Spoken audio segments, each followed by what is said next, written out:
You're listening to The Gorge. This is a podcast where my friend Sara and I gorge ourselves on overanalyzing a game or game-related item every week. Today we are overanalyzing Bioshock Infinite for the PS3, Xbox 360, and PC. And we hate it. I was like sitting here like listening to you doing the intro, and literally the first thought that popped into my head was, wait, it was on the PS3, wasn't it? Because I've been playing my PS4 so much lately. I'm like, everything's on the PS4 now, right? No, dumbass. It's not. No, this game's old. It is kind of old now. Like 2012 or 13. 12 or 13, around that. I should probably put the date it was released in this intro too, but that's okay. Nobody really cares because we hate Bioshock Infinite. Hey! Yeah, we do. So, it's very, and I want to say right off the bat, I don't like saying that Bioshock Infinite is a bad game. Yeah, because I want to like Bioshock Infinite, you know? It was a game that I really had a lot of high hopes for, wrapped entirely around that 15-minute gameplay demo. Oh, God. Yeah, I think that's kind of what they were going for, and I feel like, and I don't want to, overgeneralize, I guess, but I think a lot of people who still want to defend Bioshock Infinite to the death are the people who really, really just want to like it after seeing that 15-minute game demo. And it's like everybody is just in mourning for the game that will never be. Because really, truly, that 15-minute demo is the game we all thought we were getting, and we totally got nothing of the sort. There's literally nothing in that demo that appears in the game. I watched it recently just to kind of refresh myself of it. Remember, what's the one scene that you think of the most? The horse? In that. The horse. Yeah. The horse. Everyone, the first thing you do is you think of the horse scene, because that's a very good scene that's very indicative of who Elizabeth is as a character, what her abilities are, and how Booker reacts to it. Right. There are 0 horses in Bioshock Infinite. Yeah, they replaced them all with those shitty mechanical horses that don't do anything. There is also, I don't know if it was in the 15-minute one or it was in the really, really early one where Booker is voiced by a different guy. Where it's the woman sweeping the porch. That's still in, that's actually in both trailers, I think. I think it is, but that scene where she's sweeping the porch while her house is on fire is another thing that we didn't get. No, that's actually, it's kind of true, but it kind of isn't. Because there is actually, in Bioshock Infinite, a woman sweeping a building on fire, but it's a store and not a house. Okay, well then I was wrong. It's in the same area as Comstock House, I think. Okay. It was such a small, little callback to that original trailer that it almost doesn't matter. You know what I mean? Yeah. It almost makes, considering kind of the fact that they cut so much of the plot from Infinite that we were supposed to get, it almost doesn't make sense, because the implication in the original trailer was that she wasn't just crazy because society was falling apart, because at that point in the trailer, society hadn't entirely fallen apart. She was just crazy because of, the weirdness that was going on. Because of the time distortion stuff. Yeah. That's why she was crazy, but in, the game, she's just crazy because society's collapsed. It's two completely different contexts, so it kind of loses some of its eeriness, I think. I don't know. Yeah, and you know what's really crazy is one of the advertisements for the game, when the game was coming out, when the game was finalized, one of the commercials you would see on television featured Elizabeth with a noose around her neck. Yeah, that was weird. Which is something that absolutely nothing like that occurs in the game. And the fact that, I guess if they were the fights you see, dramatic game trailers, those are common these days. The ones I think of are, the one that really got it all started was that Gears of War Mad World trailer, right? Mm-hmm. Yeah. Well, the Gears of War Mad World trailer, that fight kind of happens, but not in the same context. But the whole point of it was that it kind of showed the drama of it and what you were going to be dealing with in the game, right? It was symbolic. Yeah. The problem with the TV commercial that you saw for Infinite was that it means nothing because in Colombia, nobody would try to hang Elizabeth. She's literally the most important person in the city. It would never happen. Like, if she was more ostracized, like a witch or something, then even if that never happened in the game, it would make sense because it's kind of like showing the player, like, oh, this girl is totally innocent, but everybody thinks she's bad. But that's totally not even what happens. I literally think they rewrote Infinite like 6 months before the game came out. Oh, totally. Because then this is something that, like, we mentioned it, I think, last week talking about it. Probably. And it's a theme that'll come up a lot in stuff like this. Is they either went too far or didn't go far enough. And there's a lot of thematic elements throughout Infinite that the first two Bioshocks really explored their themes in depth. And one of the notes I have, and I kind of want to stress this a lot because it's something that I think is really important, that really separates the 1 and 2 from Infinite, and the fact that Infinite doesn't go far enough with its elements, that there are things in the Bioshock, like, because it's called a Bioshock game, so you expect certain elements of Bioshock. Right. You expect the powers. You expect either vigors or plasmids.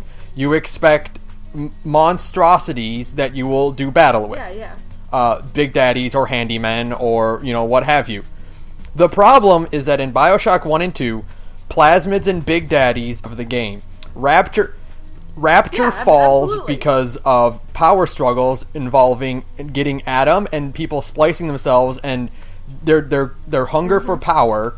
The entire game is wrapped around that, and big daddies are an element of that because big daddies are this sign of Rapture's inevitable decay, because you have these hulking monstrosities walking around the city trying to protect the source of everyone's power. So you have this sort of reason that the big daddies exist, and they're so tightly tied with the plot. Whereas Infinite, vigors and handymen are literally carnival sideshows. Yeah, they're literally, I mean, like, they thought they were being clever by saying that Fink was using tears to communicate with Suchong and steal, like, the ideas of plasmids from Suchong and Rapture and, like, try to get that whole idea of, like, the greedy 1910s industrialist or whatever, and you couldn't see me, but I, like, rubbed my hands together like Snidely Whiplash. Those Dover boys. But, like, I totally get that. It was all added. I mean, I really think that the entire game was rewritten right before it came out because the handymen they serve no purpose. They really don't even have an emotional tie, it's like this. It's like know? It's in the same thing. It's a perfect metaphor I have is when you tie it to the original trilogy with the prequels for Star Wars, which is in the original trilogy, C-3PO and R2-D2 are there because they are tied to the plot and they are important characters that fit the roles that they're put in. They exist in the prequels because fans expected them to be there. Vigors and handymen exist because it's a Bioshock game. They don't exist because the story requires them to. They exist because you're expected to shoot fire out of your hands and fight a big monster man. And I honestly would love to see, because I feel like there was something ambitious happening in that 15-minute gameplay trailer. I would really like to see the original script of Bioshock. Infinite. Oh, of course we'll not. never see it, of course. They probably, they probably burned it when Irrational went to a small-scale developer. But I would really like to know where they eventually, or where they plan to go with that after that 15-minute demo, because you see there's a handful of things in the demo that we do see in the game. Specifically the part where Songbird attacks you on the way to Comstock House. But everything else is completely different, and spoilers, probably the biggest thing that jumps out to me is the Comstock reveal. Because when you watch the trailer, they show pictures of Comstock, and he's a young guy who doesn't look anything like Booker. And he's a completely separate character. Like, there's paintings of Comstock in the game, or not in the game, but in the trailer, where he looks completely different. Like, he's nothing like a younger or an older Booker. He's his own person. And that trailer was a year before the game it's very clear they had to out. rewrite a ton of stuff. And So, and this is something that I've thought about as well, tying into that, and why I feel like that, why it really stands out, is we talked about last week how there is the big twist in Bioshock 1, which is the "would you kindly" phrase. In Right. Bioshock 1, and we talked about how great that twist is because there are references to it, but they're not overt, so that you can't quite pick it up. It's subtle, Yeah, but they're it's really there, and you subtle. might notice there's something a little bit odd, but the reason twists in general are effective is you put hints of the twist in so that the reader kind of suspects there might be something up, and then they get the twist and they go, "Oh, that's why that happened, and that's why it makes sense." Yeah, it's and why now it it all, makes and then sense everything is like, so good. "Oh, it all clicks together. Now this all fits together perfectly." Yeah. Bioshock Infinite's reveal of Booker and Comstock being the same person has no build-up, has no depth, no explanation. It literally comes out of nowhere. There's literally one teeny tiny suggestion that they might be there's two technically that they might be the same person, but it's not nearly on the same level as No. the "would you kindly" hints, because the "would you kindly" hints follows you through the whole game. And one is the priest, because Booker instantly recognizes well, the preacher, I guess, because those are two different things. I don't know. Anyways, is the preacher, and then the other is Wounded Knee. Like, there's that weirdness that, like, Comstock insists he was at Wounded Knee, but Yeah. Slate insists that he wasn't. He never saw Comstock there ever, but Booker was there, and Slate knows Booker. So, like, it's all like you kind of have that minor suggestion that there's something weird going on, sure, but No, it's not enough. Like, it Yeah. should have been pushed more. If they were gonna go for it, 100% make Comstock Booker. Then there way should have been more. There should have of been way that. more oddities beyond the fact that you can explain it away as Booker is uncomfortable and Comstock is a liar. Yeah. Because in that Yeah, scene where exactly. Comstock demands he's at Wounded Knee, earlier in that bit you also have Elizabeth talk. You have the whole thing where everything in that like museum is all lies. So you just think, oh, it's Yeah, just another exactly. lie added to the pile. It doesn't stand out as being a weird oddity compared to everything else. If the museum was wrapped around like something, say, maybe Comstock knows too much about Elizabeth's life, and the museum is full of all this stuff about Elizabeth and inflating like things that people shouldn't know about her, but she's like weirded out about that, and then you get, oh, and also I was at Wounded Knee, and they're like, no, you weren't. Then it would stand out more, but it's not, because all he does is lie. Yeah, exactly. Like the whole point of Comstock's character is that he's just one big liar. You know, he lied about where Elizabeth came from. He lied about, who killed his wife. Yeah. All those things. Like he's a liar at his core as a character. And so when they say Comstock lied about being a Wounded Knee, well, okay, Comstock He lied about a being lot of Wounded things, so it Knee. makes sense. So it really feels like Yeah. that twist just And comes out of so- nowhere, and because of that, it completely falls flat and fails to impress the audience, because it doesn't matter. And it's completely. It does feel like a twist Exactly. for the That's sake of a and that's twist. the thing. Like kind of the theme about Infinite is that Infinite feels like a retreading of 1 and 2, and it's doing all the Oh, it things that 1 and 2 did because you expect them to do that because of it's Bioshock. Yeah, absolutely. A lot of this feels like they were getting closer to the day the game was supposed to come out, and Ken Levine went, "Oh God, the game we planned is not even remotely ready, and we can't push it back anymore because I've heard rumors, and I guess I should cite my sources, but I can't. I'm not gonna go Google it. I'm lazy. Somebody go find it for me." But generally speaking, I've heard that the development process for Infinite was a total Didn't they say something nightmare. like 3 games worth of content was cut out? Probably. Like there's like I a mean, quote that gets wouldn't thrown around a surprise lot, me and I have no one bit. idea if it's valid or not, but I've heard it quite often that there were a significant amount of portion, like several games worth of content was cut out from Infinite at the end. Oh yeah, I mean that wouldn't surprise me at all. And so you hear that this game's development cycle was such a nightmare because I guess Levine, who took his auteurness of video gamey crap too far, it was suddenly like he was changing his mind constantly. He didn't know what to do, and you can see that a lot from the first trailer to from the very first trailer with Elizabeth in yellow at the window to the game itself. you can see a massive change in just what the game in everything from tone, from aesthetic to to character design to depth and all that. Excuse me. All that just getting completely... And obviously you expect changes to happen as the game develops, but everything developed for the worse. And also, it was really jarring. Like, every single Bioshock Infinite information we got was something completely different. Like, we got the original trailer of Elizabeth in yellow, and then we got the second gameplay or the first gameplay where trailer, she had weather powers. Where she had weather powers, and Booker was voiced by, I think it was originally the voice of Garrett from Thief, and she had more, like, real, legitimate witchy powers. And then a year later at the next E3, we had the gameplay trailer that we all know, and, I mean, you can just tell that, like, by looking at all of these different trailers and the final game, you can just tell Ken Levine had no idea what he was trying to make. I mean, he even at the last minute changed Elizabeth's face. Like, at the very last minute, he found a hot cosplayer and was like, well, let's make Elizabeth look like her instead. Yeah,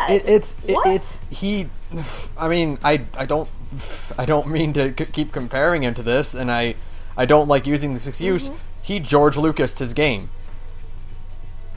I mean, he completely did. The game is so overdeveloped that by the time the game had come out, it had been in development for like 3 or 4 years, and I'm sure Irrational was running out of money, and they said, well, okay, we cannot possibly implement all of these ideas because we can't decide on what the hell we're making. Let's just make Bioshock 1 again, because people like Bioshock 1, I guess. So, it very much stinks this. We ran out of ideas, we ran out of time, and so now, let's take this game that is completely nothing like what we expected and kind of empty, honestly, and let's tie it into Bioshock 1 with the DLC and retroactively. I do want to talk about real quick before we dive more into that. Yeah. Oh yeah, no, that's another. Yeah. Another bag. There's one thing I want to talk about. Just the comparison is that everything in Bioshock Infinite, from the story to the mechanics, especially the mechanics, is lessened compared to Bioshock 1 and 2. And the first thing that stands out more than anything, and it's such a point of frustration that every time I had to encounter it or deal with it, lessened my opinion of the game, and that is the 2-weapon limit system. Oh, absolutely! Like it's gamey. And because the fun thing about Bioshock 1 and 2 is that you had a whole slew of weapons available to you at any time. The idea is we want to encourage weapon switching. Okay, you know what really encourages weapon switching? Having all your weapons at once. Absolutely. It makes no sense. That's such a step backwards. Like, that's such a, it's 2000 game development it's so annoying decision. because, I've just recently played Bioshock 2, and, I surprised myself. I didn't realize how often I was just cycling through every weapon and just switching mid-combat. Okay, spike launcher. Okay, no, pull out the bolt gun, pull out the machine gun, pull out the shotgun. Just constantly swapping out weapons and ammo types and all that. And in Bioshock Infinite, it's just you were stuck, and it wasn't even the idea of weapon switching, because you would go through chunks of the game where every enemy had the same 4 or 5 weapons. And then you'd go through a new chunk where you got the next set of 4 or 5 weapons, and you didn't really get to rotate often. Yeah.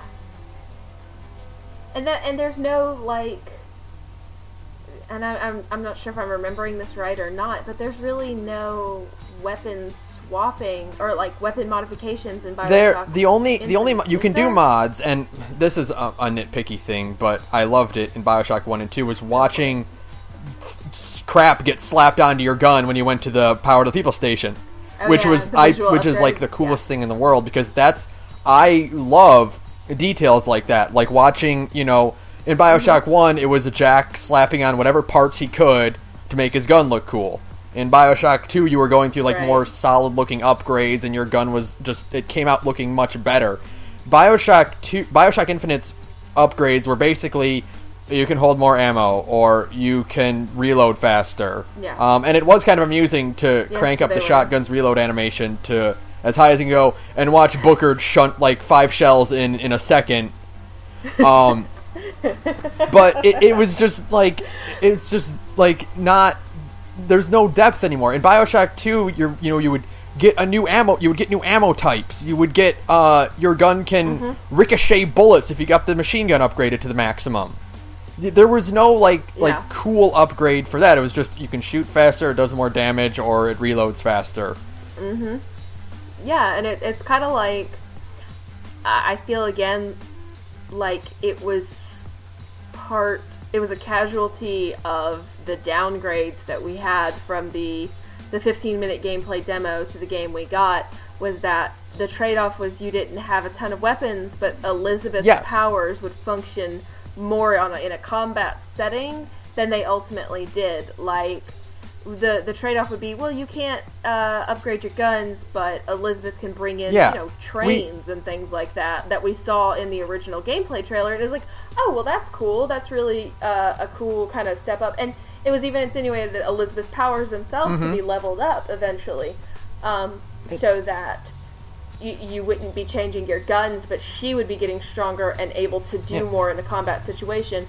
And that was completely neutered, but they left the other limitations. And exactly. And we saw that in the first gameplay trailer, the short one where Booker is the different voice actor, where Elizabeth had her elemental powers back, and she served as a sort of replacement for the Bioshock 2 mechanic of constantly slapping plasmids onto plasmids. You had the what's it called, the tornado plasmid that you could slap different elements on. And that was kind of like what she functioned as in a way. She was there to upgrade your plasmids or your tonics or whatever the vigors they were called. She was there to upgrade that instead, and it didn't materialize. Just never materialized. It seemed so. With every iteration of the game, it became more and more neutered and more. And I know that there were hardware limitations. There's always hardware limitations, but we had a whole huge. But to not follow up on any any of those ideas is just there's I can think of a few like scenes right off the bat. There's the bit in the first gameplay trailer where Booker uses telekinesis to steal guns, and that didn't appear in the game. Yeah. That was a cool thing that did not appear in the game. It was Elizabeth using contextual things to create lightning storms to shock enemies. That you had to fire the electro bolt in to activate it. That didn't appear in the game. Yeah. Her tears are limited to cover, giving you ammo, and that's like summoning a motorized Patriot to around. So that's what we got instead. And all of that stuff is really low HP, so it's ultimately totally useless. Like, I really could probably count on one hand the number of times I used her in a combat situation. Like, I never used, she could spawn, like, the grappling hook, the skyhook things. She could spawn those to take you to higher points. But there was no reason, because they didn't provide any cover, and there was no tactical advantage to going up there. Yeah, and the drones you could spawn, like little machine gun drone-y things, were always really low HP, so they'd die fast. I mean, it was all just just felt so slapdash. Yeah, like exactly. And even the vigors themselves were also hindered by the 2 limit, because you only could have 2 in your quick select at a time, as opposed to just having them all in the circle. It was It's just It makes no sense. It made no sense. I mean, we're both trying to talk over each other to say the same thing. Yeah, it didn't add anything. It hindered progress because you could only be stuck with 2. Now, granted, there is one thing that got out of the 2 vigor limit system, and that is I got to name my my favorite combination, which is my what's it called, the electricity one? What do they call it in Infinite? Shock Jockey. Shock Jockey and Murder of Crows. Shock Jockey, yeah. That combo, I called it Shock and Caw. Oh god! Oh my god! Okay, and then it begins. I thought we could make it the last 2 podcasts, we've been great. We haven't had to put up any fucking puns, and I was like, yes, I've done it. I've broken him of this terrible habit. No, I'll never escape you and your stupid puns. Now, my God, I hate you. Now listen, I do think I will give Bioshock Infinite one prop, and that is that Murder of Crows is the best name for an ability ever. I have a Murder of Crows t-shirt that's because I love it such so a cool much. name for an ability. It's just so, I mean, like, I literally think that was 95% of what made me so interested in Bioshock in the first place, or Infinite in the first place, in that first ever, and thank God they kept that one thing from the first ever gameplay trailer, where he finds Murder of Crows, and it says Murder of Crows on it, and I'm just like, that's good. And you're like, that's so cool. That's so good. But all the other plasmids are so here's the problem with the figures, especially, and in the Bioshock, obviously, I can't really say like, oh, they retreaded the same thing, because they did the same thing with 1 and 2. It's you still got Electro Bolt, you still got Incinerate, you still got Telekinesis. Obviously those carried over. Mm-hmm. The problem with Infinites is that Infinites switched from having trap plasmids like Electro Bolt and the Tornado and stuff like that, and basically made every single vigor except for like 1 or 2 made them offensive.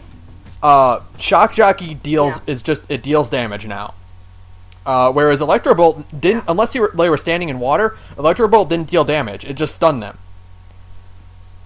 Yeah, it wasn't. Devil's Kiss and Shock Jockey, and then they're all just different ways to do damage now. Could you not lay down? I'm trying to think. You couldn't. Because that's the other thing is like each video you got ended the same way. Hold down to throw down a trap, and it was just they walk on it and it explodes and it hurts them. Yeah. Yeah, but that's it. Yeah. The only special thing was that you could create chain lightning by throwing down a bunch of Shock Jockey crystals. Yeah, I think if you upgraded your chain lightning, it would make their heads explode, which was kind of cool. But like otherwise, it got rid of a lot of the being like forcing you to be creative with stuff, and that's kind of the thing about Infinite is that it takes away all the creativity. Yeah, I mean it's basically like a big Disney ride for a video game, Like I think that's a pretty common criticism I've heard of the game since not day one, because everybody was riding the hype train, myself included. But in the subsequent months, we were all like, "Wait a second, this is shit! They fools. Played us like a damn fiddle! Wait a minute! Damn you, but yeah, it was like the most telling thing about that is how fucking linear the game was. It was. Oh God! Right? There's literally no alternate routes or. Now, yes, Bioshock 1 and 2 went in a basically one-way path, but you dropped off in an area and you get to explore this whole area, and then you leave the area and go to a new area. Whereas Infinite's just a lot of going from place to place, and there's not a lot of exploration or finding, recordings or finding Easter eggs or secrets. Yeah, it's because there's no friggin' recordings in the game. There's less recordings in Infinite than there are in Bioshock 1. There is a staggering difference, too. It's not just like, oh, well, Infinite only has, 120, and Bioshock 1 has 120. Yeah, it's 30, like, I think there's a difference of 40. I think I read, and I feel like, if anybody ever is listening to these things, one day I'm going to get somebody in my Tumblr being like, you bitch, there's exactly 88, and Bioshock 1 has 125. Whatever. I think the number is a significant chunk less. Yeah, I think it's like 80 versus 120, something like that. It's a huge amount, and most of them aren't about, and we complained about this last week, but I'm going to do it again. Most of them are about the plot. They're not actually about Columbia, at all. So Columbia never gets to really get to be like. They're about Elizabeth or the Lutesses or Comstock or anything like that. There's no recording of just a guy complaining about his day, which is you got a ton of that in Bioshock 1 and 2, which is just like little 3 or 4 part stories basically, where you'd find different recordings and they kind of stack together with one another. And they were just about life in Rapture. And it gave you an idea of what it was like to live there. Like, you really have no concept. By the time you leave Rapture, well, technically, by the time you leave Rapture, Bioshock Infinite, by the time you leave Columbia, finally, you really still have no real concept of what it's like to live there. You just have the outsider perspective. And you have all these little shooting gallery areas that are like, well, here's the stores, and here's the amusement park, and here's the big scary castle / horror segment of the game. And there's nothing like... You have no idea of what anybody else in the world is like. Going to the Comstock house, basically, when you're going to rescue Elizabeth, there is not a single voxophone in that entire area that doesn't deal with And they're all, Elizabeth. by her. You have no... Yeah, they're all by her, and they're not... So, they're... that's, an ideal time to really explore the lore of it. Put voxophones... Yeah, and put voxophones we know Elizabeth's there. We're going to rescue her. We don't need to know what she's up to. We know she's having a bad time. We're trying to rescue her. You can hear her screaming the whole time you're in there. Don't worry. We know she's having a bad time. We know things are not going well for Elizabeth. I can't... The decisions, again, it was all... They changed their mind last minute. They're like, let's make it more like Bioshock 1, but without anything that made Bioshock 1 endearing, including, because we need to get to it, just the fact that it has no idea what it's about. It doesn't know, like you've always said, you don't know if it's about racism, or is it about, quantum mechanics? Is it about, a father-daughter thing? It jumps around from plot to plot, and the most ridiculous thing about it, I think, is that it's not even about that, because the idea, if you remember, the idea is that you go to Columbia, and it's, on the verge of revolution, right? And it's okay, well, everything looks kind of peaceful now. It's kind of hearkening back to the fall of Rapture, the New Year's Eve revolution. So everything looks nice and pretty right now, and then you kind of explore a bit, and then, oh shit, things are falling apart. But, if you remember, you don't get to see Columbia fall, because you teleport to a dimension where it's already falling. Oh my god, right? I know. Yeah, way to completely miss the they point. jump past the part where we actually get to see the revolution happen, and we skip to the part where Booker is apparently already part of it. Yeah, Booker inexplicably becomes the martyr of the revolution, and it makes no sense, and suddenly him and Daisy are besties, and none of it, you're just sitting here I mean, it's a cool concept. I love dimension hopping stories. Everybody likes Quantum Leap. I do too, but it doesn't it doesn't fit here because it ruins the emotional impact of actually seeing it happen. Yeah, it was almost like they started making the game and they're like, cool. The idea is we're gonna make a game that's like Bioshock 1, but unlike Bioshock 1, where you get there and it's already gone to shit. We're going to make it, right before things go to shit, and it's going to be cool. You're going to get to see the city alive and beautiful, and you kind of get an indication of that in all of those trailers that we keep talking about. But then, at the very end of it, literally, you spend 10 minutes of actual playtime in Rapture without... Columbia. Rapture. God. Thank you. In Columbia, without things, going awful. And then they're like, oh, whoops, by the way, now it's all deserted. There's two segments where you're not, hiding from people. And it's the part at the beginning and the part right after you get Elizabeth out of the tower. And that's it. You have no other indicator of, Columbia before things go all terrible. It's like a movie plot. Everything's so streamlined and boring. You're just there for the ride. More or less, yeah. And it's so because in the end it just doesn't have any emotional impact. There's no nothing emotional matters. impact. And in the end nothing matters. It literally at the end of the game, I don't understand. I think Ken Levine was trying to be clever. Oh, he was absolutely trying to seem smart. By giving you all these choices and then having none of them matter at the end. It's okay. So here's I've actually thought about this, and I have the perfect metaphor for it. The idea is that Ken Levine wanted to subvert player expectations, because Bioshock 1 and 2 we have choices, and our choices matter in very subtle ways. We talked about last week. There's no good or evil bar. There's no moral bar that you can check your status on.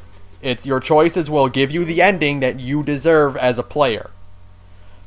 And Bioshock Infinite gives us several points where we can pick between one or two things. They don't matter at all. None of them matter. And the idea is, okay, haha, we're subverting expectations, constant variables. The idea of that is, okay, the idea of we're subverting expectations. Good. You should do that if the audience is becoming complacent. The thing is, the way you did it would be like, okay, Nintendo is releasing a Mario game, but we're going to subvert expectations. Mario can't jump in this game. Yeah,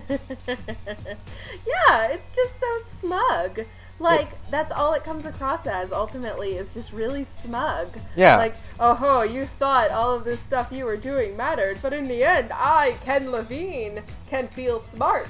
Because I'm having this nihilist worldview where nothing you do matters. I literally think what would have saved Bioshock Infinite for me as a player, like I would make this a much more glowing review if they had done literally one thing, and I think about this all the time, is if at the end of the game, when you are standing in the river with Elizabeth, right? Yeah. And her like billions of clones are about to drown your sorry ass, if you had been able to accept, and again, it goes to the whole, pick your color ending, whatever.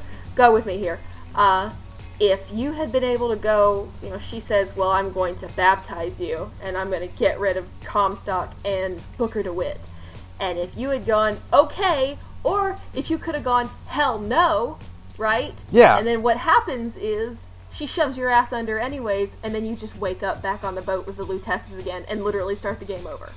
That would be way better than what we got. It would have been awesome, right? Because it would have been like, what the fuck am I literally... And you literally could just replay Bioshock Infinite in a loop and just keep doing the same thing over and over again, like the definition of insanity. Yeah. And it would have been awesome. You would literally just be like, start by choosing that ending, you would be picking a new game every single time. Yeah. And like, nothing would ever change. And then Ken Levine could still feel smart because at the end of the day, your choices really don't matter. But... you're still doing something kind of subversive. Yeah, you're still doing kind of subversive because it's like, oh, hey, look, you just started a new game. Now keep playing ad infinitum, hoping something will go different, but it never will. It's the definition of insanity. And it would have been awesome. That one little thing could have fixed all of that. If that had happened, I would have been like, game of the year, all years. Let's do it. Yeah, hell yeah. That's it. That's all it took. But instead, Booker dies and the game is erased forever, and it didn't happen. And then Elizabeth... Can we talk about Burial at Sea now? There's one thing I want to cover first before that. Cool. The minute you go to Rapture in the main game is the point where the game completely shit the bed. Yeah, but I mean that part was cool. It's kind of like the jumping the shark moment, like Fonzie on his motorcycle. Yeah, it's that part where like you go to Rapture. To me, that feels like, and this also ties into Burial at Sea. So we'll get to that in a second. I want to say, yay! That feels like going to Rapture at the very end and having Booker be like, "Oh, a city under the ocean. That's crazy." That feels like... Shut the hell up, Troy Baker. That feels like they had no faith in their own product at that point. Yeah, absolutely. And like at first it's like, oh, this is kind of cool. Like, at least cool. If you didn't have that bit, then at least you could say, well, at least they didn't go to Rapture at any point, and at least they didn't tie it to Rapture, and they didn't tie it to Bioshock 1 and 2. Like they promised. Yeah, and then they do anyway. Like they said, when that first trailer came out and they showed that shot of something under the water, and you're like, ooh, is it a third Bioshock game? And then they pull it out and it's a fish tank, and you're like, that was clever. Yes. And you're like, haha, they're not going to tie it to Infinite at all, or to Bioshock 1 or 2 at all. It's going to be its own creature. And that's what Ken Levine kept on saying over and over and over again. And then it was not. Infinite. And then it was not. And then it was all over. There's one more thing I wanted to cover right before that. I just thought of it. It's just another small lie that we were told. And again to the thing of your choices don't matter. Remember in the early game and the early things, like the way you treat Songbird will affect your relationship with Elizabeth? Oh god, yeah. Remember that and how that didn't happen at all? Man. Like there was zero of that. There's barely any of like Elizabeth's relationship with Songbird at all. Yeah. Like Ken Levine and his high horse, him on his white marble throne of video game authorship, he was very much like, well, Elizabeth's relationship with Songbird is kind of like an abusive girlfriend, or a girl in an abusive relationship.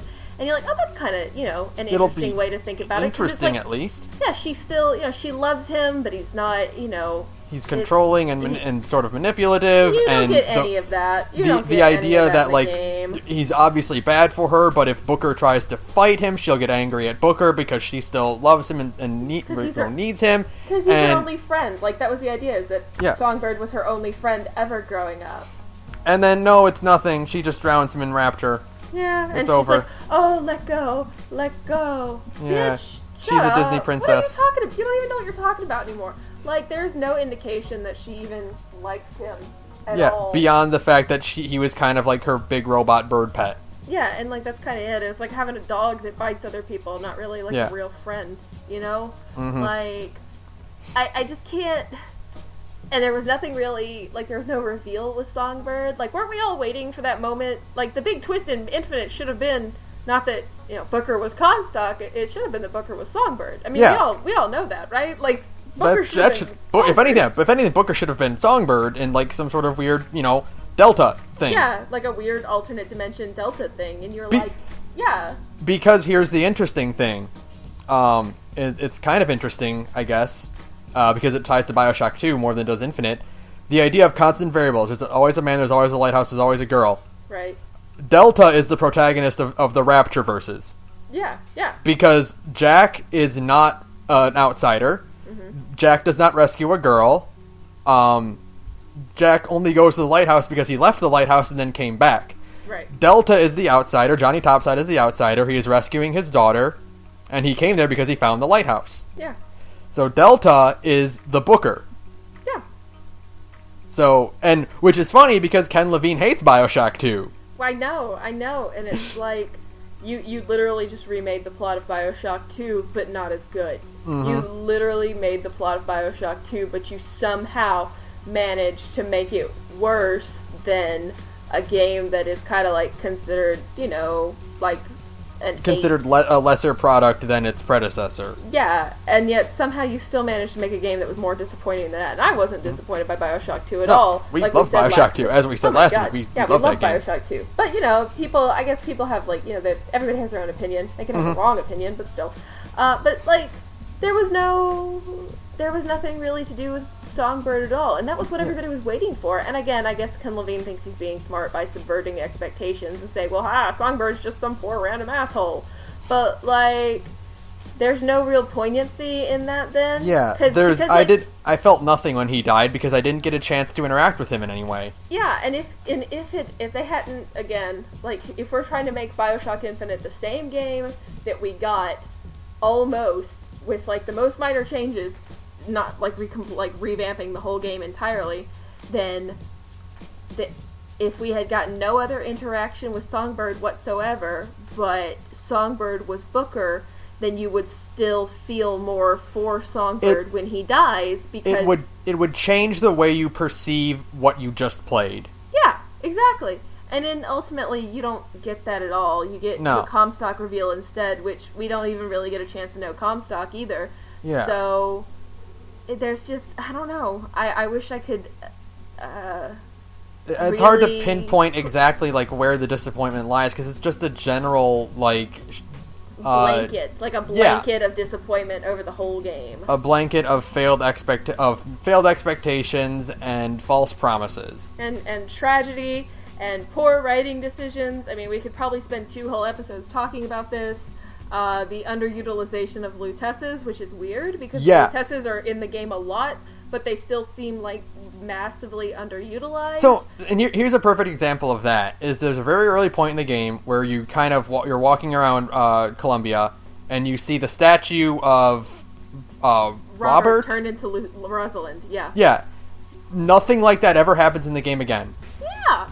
It is the only time you see, like, a weird temporal flux, but that is not created by Elizabeth. Yeah, and it was kind of like, again, hey, I'm going to keep referencing that trailer, the whole idea of the plot that we were kind of given in that trailer, the 15-minute one, was that, well, all of Columbia exists in a kind of temporal weirdness because of Elizabeth's existence inside of it. Yeah. So this was supposed to be like a common thing that you saw a lot, and like the game kind of makes these implications even then, like in one of those little, the little eye viewer thingamadigs, that people are seeing the tears around town, but they're not like, but they don't really do anything. They're just like little glowing tears, and everybody's like, don't worry about it. But so the idea was originally that Columbia was supposed to kind of exist in a dimensional weirdness that never really materialized either, and that one thing with the Rosalind/Robert statue was supposed to kind of, you know, be, I feel like it was supposed to be a bigger thing, like you were supposed to turn around and see, you know, signs changing and stuff, which was again a thing you see in literally every other trailer in the game. Was even in like the first one when there was like an indication that, hey, maybe there's something more to this game than meets the eye.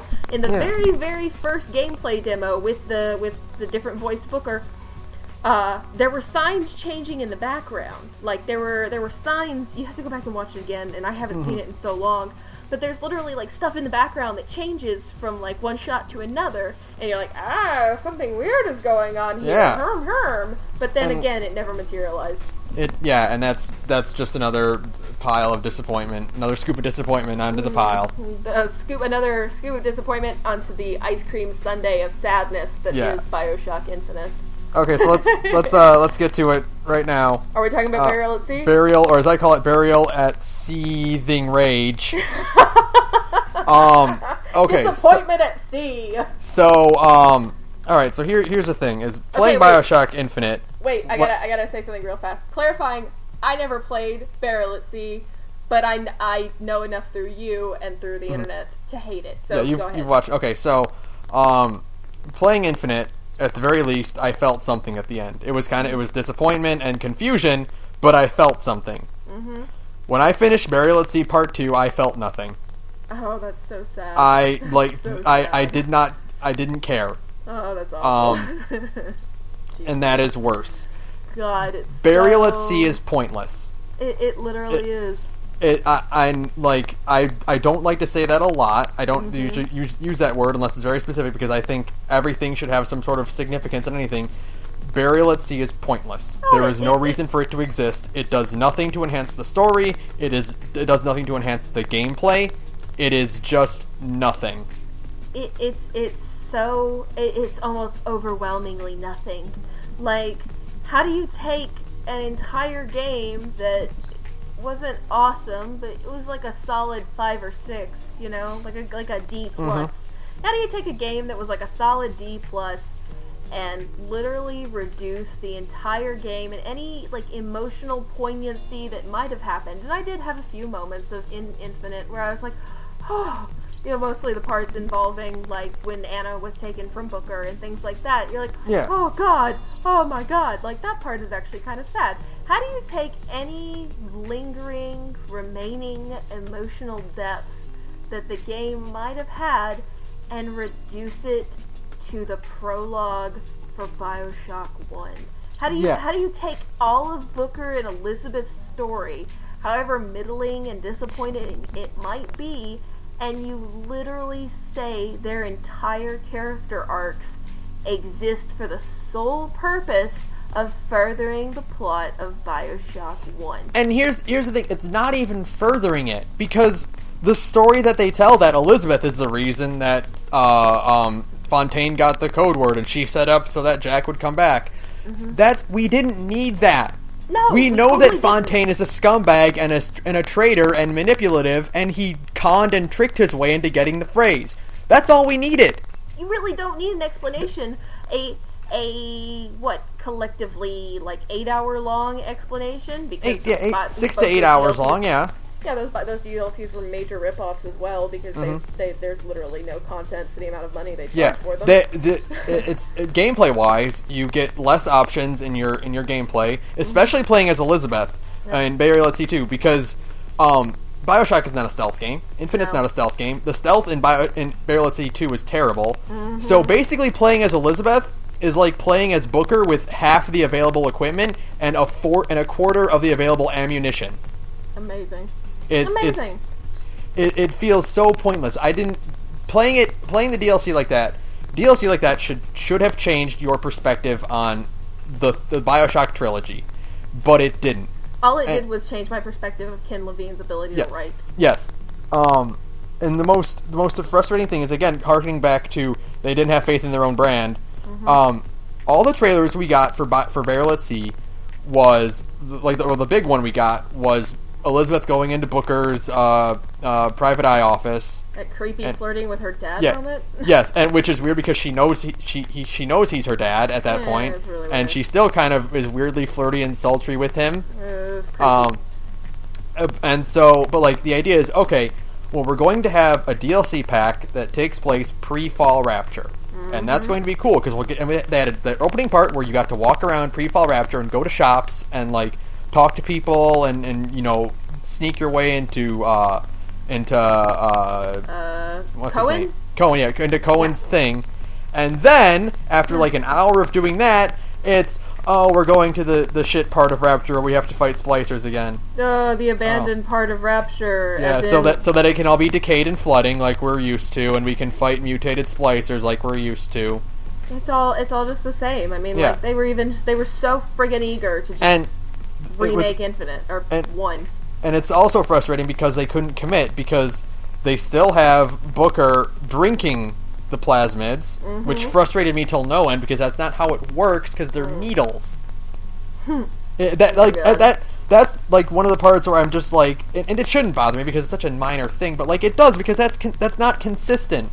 It's like if the rest of Burial at Sea had been worth a damn, then that one little inconsistency would have been like, they forgot, whatever. They're just reusing animations, whatever, big deal. But like, kind of shrug it off, you know. But like with this, other things.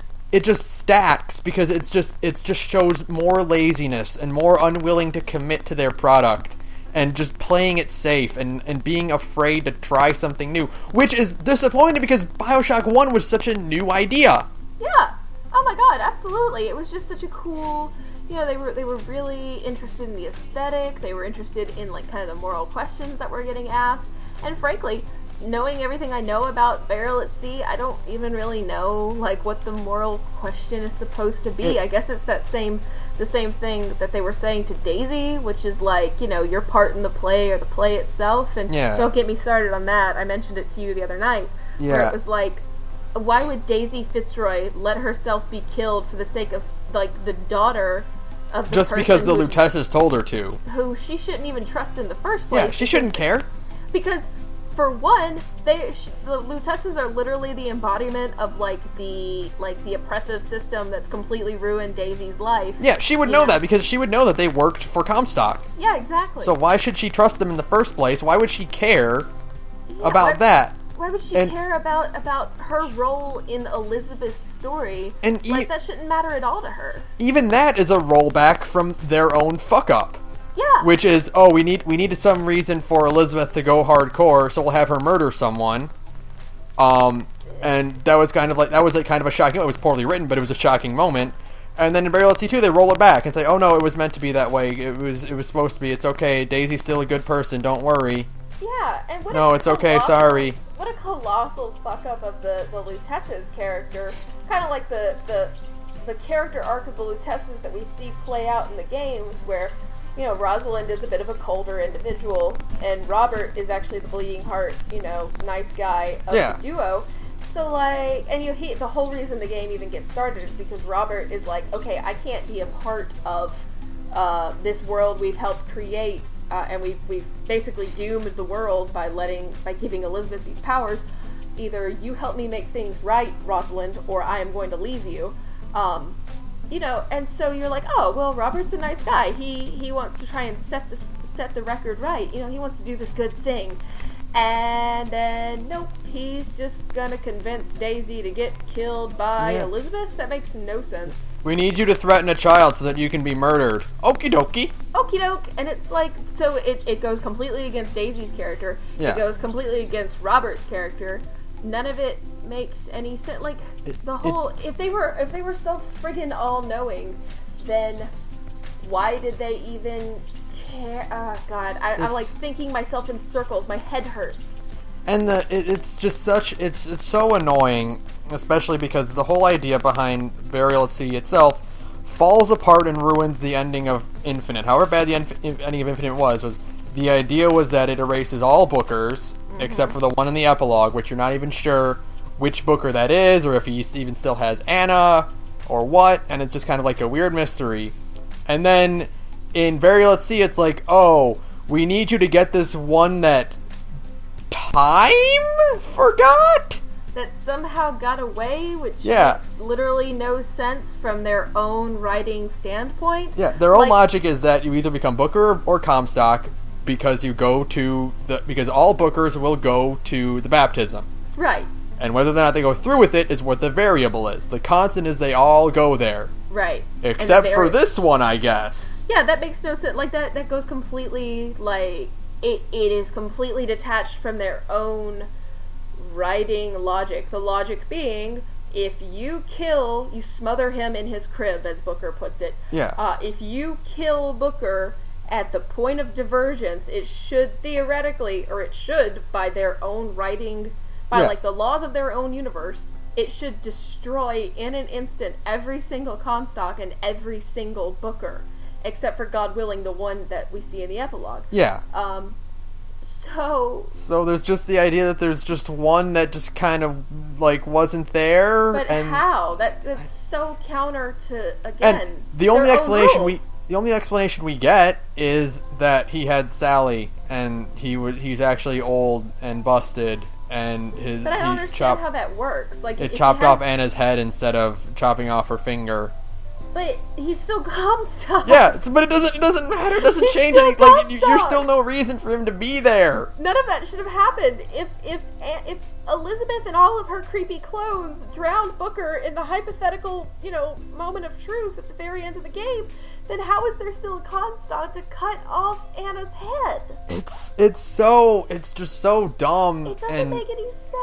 It's dumb and pointless, and you can't even erase it as like a non-canon thing because Burial at Sea Part 2 is directly tied to the beginning of Bioshock 1. Exactly. It's supposed to be canon, but it makes no sense. It's not.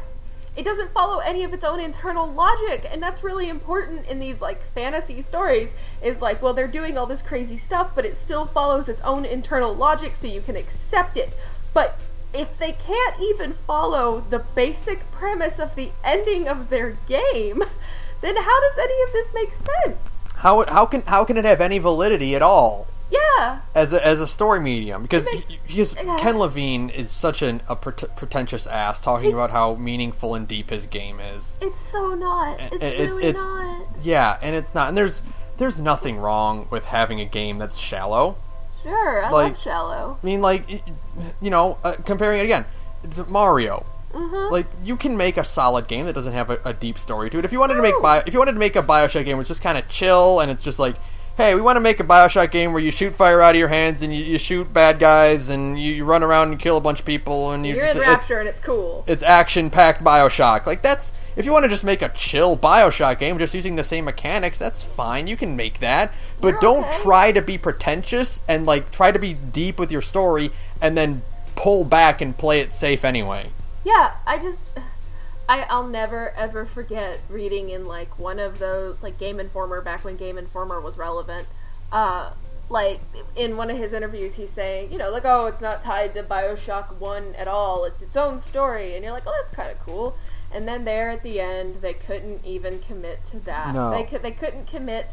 I mean, that's all it is, really. Bioshock Infinite is a story of Ken Levine's fear of commitment. Yep. That's the theme here, people. The theme I'm taking away from all of this is not objectivism is bad, or collectivism is bad, or racism is wrong. I mean, racism is wrong. Yeah, it is, but... But you know what I'm saying. Like, that's not the theme I'm taking away from any of this. The theme, that, quantum mechanics makes no fucking sense.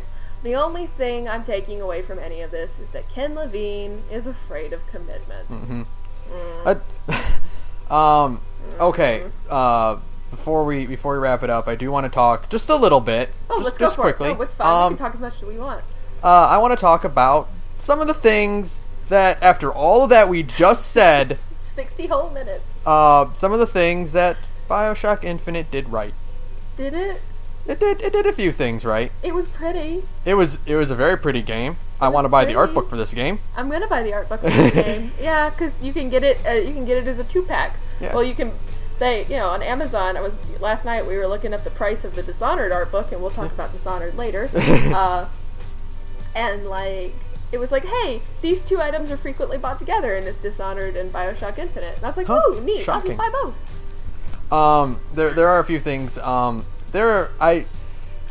wish it had been more of a father-daughter relationship, but there are a lot of scenes in the game that are genuinely endearing and entertaining between Booker and Elizabeth. The bee scene. The bee scene where Booker is so like exasperated at her being afraid of a bee. No, it's gonna sting me. Yeah, just the way he reads that just kill it line. It's so good. I mean, that's what really saved Bioshock Infinite a lot, is the fact that Troy Baker and what's her Courtney something or other? Courtney Trainer, I think. No. Yes. Taylor or something like that. Courtney Taylor or something like that. Anyways, those 2 did a really good job with their voice acting, and that helped a lot. Yeah. Because like all of their kind of back and forth interactions are really funny. Like that part where she drops him from like when she finds out he's playing her, and he's like, I need to go,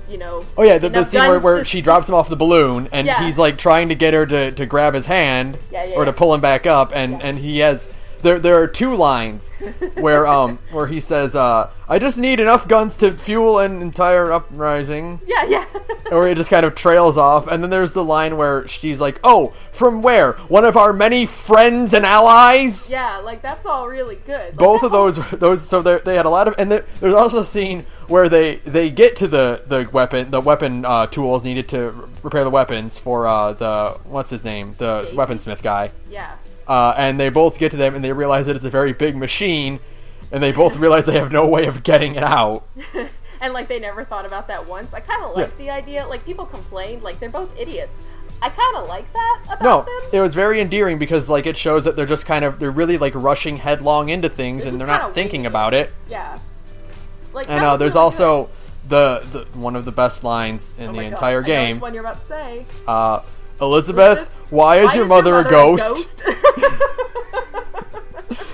Now, to be fair, that boss fight was terrible, and I hated that boss fight, but that bit alone was good. Oh my god, that whole that part is so good. And tying into that, I mean, really, the Lutesses are the single greatest part of Bioshock. The Lutesses are hilarious. Oh my god, I mean, like, we need more characters based off of Rosencrantz and Guildenstern are dead. Because, because just there is that one bit in the beginning of the game where you first meet them, and you first get your shield. Yeah.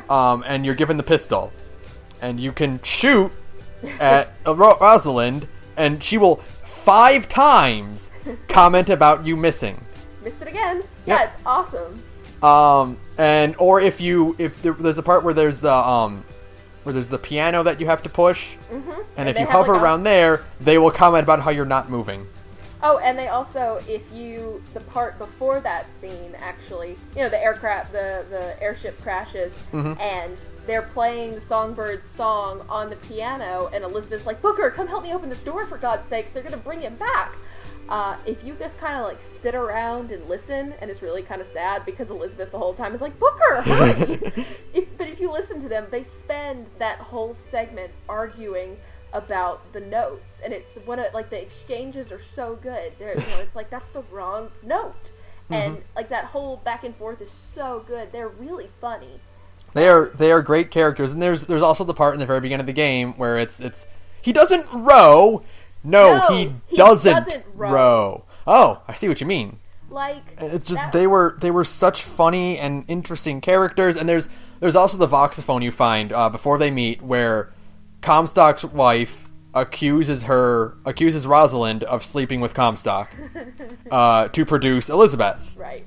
And she goes, excuse me, A, you, B, he's sterile. Yeah, oh, it was great. Yeah, the line is, because I have like 90% of their lines memorized, because sometimes I've told you this before, I'll sit around at my job and just listen to scenes from them talking, because I like the way their back and forth is so much. Her line is, the man is quite sterile, and I was like, oh my god, she's just like they're just so fun, and they God kind of bless you, Jen Hale. I know, right? They represent so much of like what Infinite could have been, because they kind of have a push and pull play with the player. They feel like they came from the early demo. They do. They totally do. Like they were like they weren't altered or anything. They were just ripped straight from the early demo temporally and thrust into the new Bioshock Infinite we got. And they just make commentary about it the whole time. Like it's so the good. He Doesn't Row exchange, where it's kind of like poking fun at the fact that Booker, by the limitations of the game, doesn't row. Like, I think that's really clever, and it was kind of like, you know, you're playing parts like that, and you're like, oh, this is cool. It'll be more of a commentary on, like, kind of player expectations. And it was, but it was in a bad way, like we said earlier. Yeah. And I mean, like, the Blue Teslas are so good. They're such interesting characters, and I would have loved to see more of them throughout the entire game. I would have loved and it's funny. The next closest thing you get to that really is playing Arkham Knight with Joker's ghost following Batman around. Oh my god, that's like such a good thing. Which it's such a great like plot idea of this character like that doesn't technically exist, but does exist. Yeah, like it half exists in a state that only really affects the player. Yeah, exactly. I thought that was it's so clever, and the kind of the moments where they do appear, and to give Bioshock Infinite the credit it marginally deserves, they do a fantastic job of making the Lutesses oscillate wildly from being really funny to being genuinely sinister. Yes. Like, to being, when you see them in certain lighting, you're like, oh fuck. What it reminds you that they are holding all the cards and you have none of the cards. Yeah, that part when you're going to rescue Elizabeth, I love it, because I like the idea of repetition in video games. You don't see it enough, the would you kindly, but just the idea of phrases being repeated as a thematic thing. But when you go to rescue Elizabeth and he can hear her screaming off in the distance, and the Lutesses are between him and the doorway, and he says, "What?"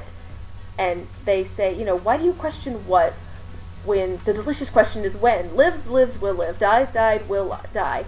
And it's a line for line rereading, of the funny part in the graveyard where they're talking about Lady Comstock, but they bring it right back around to it is exactly the same line.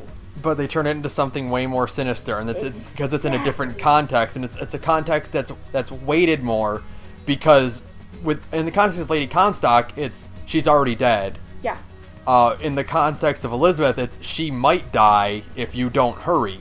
And technically, by that point in the story, Booker is in the future, which was another cool concept that I'll kind of touch on. Oh yeah. The Comstock house bit where you go to the future and it's all dilapidated and falling apart, and you're fighting those weird Ben Franklin men. Oh god, so scary.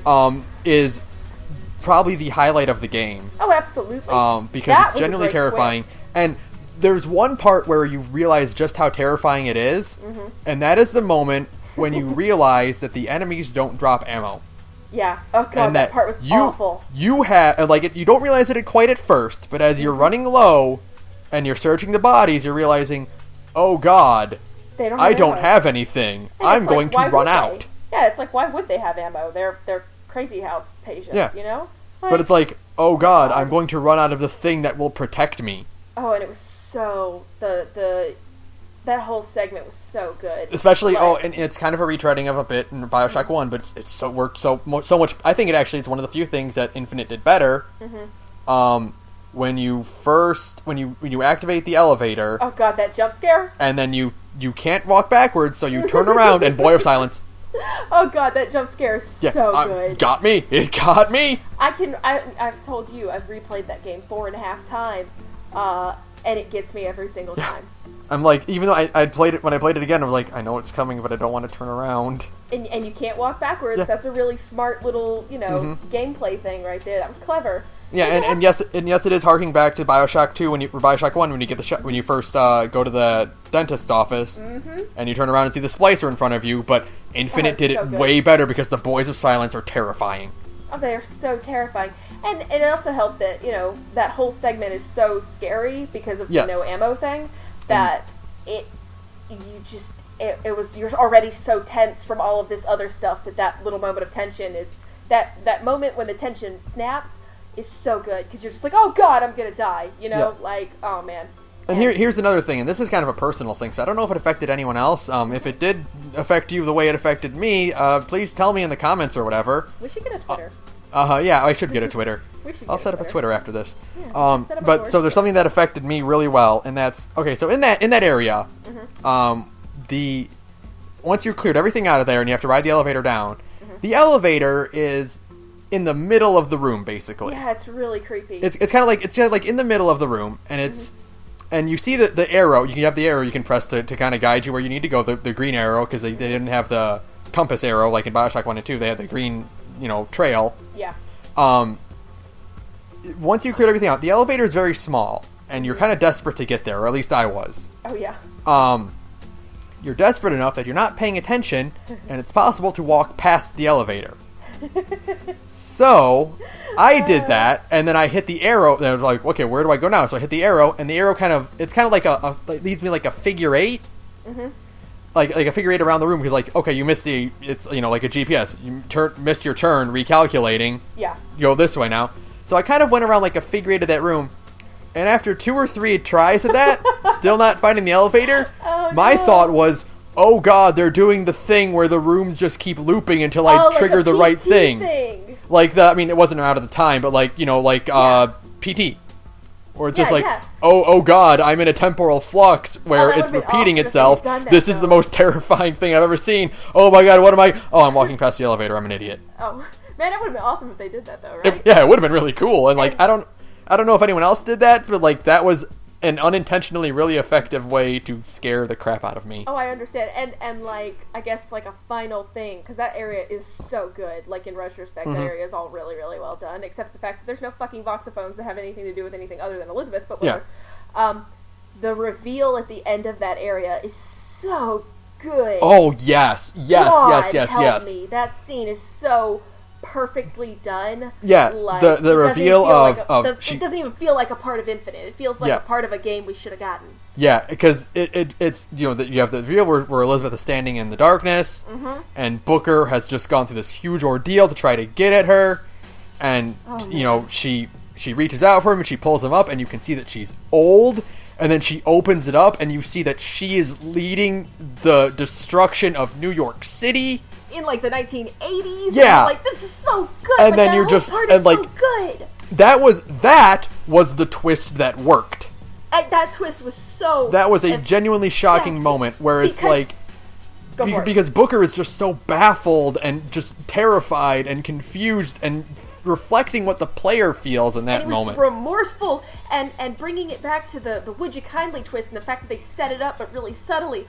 All of Elizabeth's voxophones and all of the little flashes of conversations you can hear through tears and stuff. Yeah. It's setting you up for thinking, okay, well, I'm only a little bit late. It's only been a little while. Because all the voxophones there are from Elizabeth in her early 20s or teen years. She's still a young adult in those voxophones. Well, no. You can't really prove it because her voice is all kind of the same. It's just a little bit but I mean, is you see the portrait. You see the portrait, and it's young Elizabeth. Yeah, that's the point, though. They're just using Elizabeth's portrait. There's no guarantee that is the same Elizabeth. But that's a really smart thing to do. And there is something really subtle about those. Exactly. If you look closely at the portraits, Elizabeth has a black eye. Oh yeah. And that's a really subtle detail that just really kind of you notice that, and it really heightens up the tension. Like, oh dear God, I need to save her now, and no, you're too late. Yeah, you have no idea. You think, okay, something went fucky, and, Booker comments that it's July, but why is it covered in snow? Yeah. So you're like, okay, something went weird, and I'm only a little bit late. I cannot possibly, because all the voxophones and all of the vocal snippets, they're young Elizabeth, and you're thinking, yes, I can still pull this off, everything will be fine. And then you get to the end, and all of those hints are just like, ha, wrong. Yeah, and then she even has that line, where she says, it's not the torture, it was time. Time. Oh, God, that was one of the best scenes in the entire game. Oh, and it was such a cool set piece to just see New York being destroyed. Yeah. Let's be real, it was an awesome set piece. That was amazing. It was so cool. Oh, man. and then like as a final touch, just to cap it all off. Dang, I would have loved an entire 12 to 14 track album list of old-timey versions of modern songs. Oh man, right? Holy, like those, the Everybody Wants to Rule the World and Shiny Happy People. And the Beastie Boys, no, the Beach Boys. Beach Boys. Boys. If they did the Beastie Boys song, That was amazing! If they did not want to fight for the right to party. Oh my god, that would have been the best thing ever. See, the problem is, and this is a total tangent, but whatever, just bear it with me here. I mean, we can just talk as much as we want. The reason I always get those two mixed up is because, you know that part in Futurama, like that one episode of Futurama where they go to the Beastie Boys concert? Yeah. And they sing Sabotage in the style of a barbershop quartet? Mm-hmm. That is why I always get the Beach Boys and the Beastie Boys mixed up when it comes to Bioshock Infinite. Because all I can ever think is, oh my, it's a mirage, telling ya all it's a sabotage. I would have loved if Sabotage had been a song in Infinite. Oh my god, that would have been hilarious. Oh my god, it would have been incredible. Could you imagine? I totally need a whole soundtrack of that. You're right. And actually, because it is cool, it's another cool thing they did manage to do. Like one or two of those songs was composed by a guy who runs a YouTube channel who does like vintagey versions of modern songs.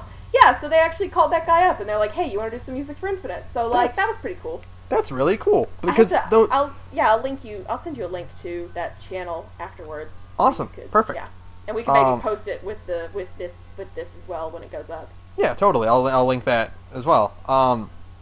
Yeah, it's just those little things like those, the Lutesses, the Comstock House portion. It's just those were ingredients that could have made the Bioshock Infinite that we all wanted. And we could in Universe B, in the universe that Elizabeth makes a tear in, and we're in the next dimension. We could have gone to the dimension where Bioshock Infinite is a game where Elizabeth is an ostracized witch with elemental powers, and Booker has a much cooler looking rail thingy. Yeah. And I love the little disc instead of the big claw thing. Yeah, the big claw thing was just an excuse to give you another give you a melee weapon without actually having to take up, like an actual slot. Yeah, an inventory slot. But whatever. But we could have had that game, and we could have had a game where, speaking of Booker and Elizabeth having great dialogue, the what's the line they have in that trailer where it's that's just making you more angry. Oh, and and in the 15-minute gameplay one, keep looking, Lincoln. Yeah, they didn't have the Lincoln scene. They didn't have the Lincoln scene because, again, they rewrote the game 6 fucking months before the game actually came out, so it would make no sense for the Columbia we got to be like selling Lincoln dolls because they all were super racist and hated Lincoln because he freed the slaves or whatever. It's just like that. That was such that was such an iconic scene for everything we got about Bioshock was Elizabeth wearing the big Lincoln head. Yeah, and we didn't even get it. We never got that.